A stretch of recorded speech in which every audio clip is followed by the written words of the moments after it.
Alright, I got a comment asking about the build for the AK from the previous reel. So it is a E&L AK-105 with a double bell gearbox from an AK-74U, matrix, I believe, grip, matrix mags, I believe, I could be wrong. Still got the skeleton triangle stock. We got a Amazon red, I believe this is a CV Life red dot on a mid-height riser, because this height over bore is already multiple inches.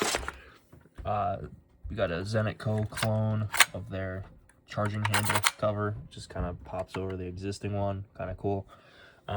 Did my own rail here, so this is an M-lock rail, but I put it in the, I think this is called basis, is what they call it, with a chopped grip right here. Actually, it stays in there completely fine, no issues with it. Got some 100-mile-an-hour tape in case I want to put like a pad for the light. I'm using the clicky cap right now. This is a I forgot, I think it's a Evolution, I could be completely wrong, but it's an M600U clone. And then we got the Noveski Flaming Pig, it's the KX3 with the internal piece taken out. So that's kind of the overview of this thing. Yeah, it's pretty cool.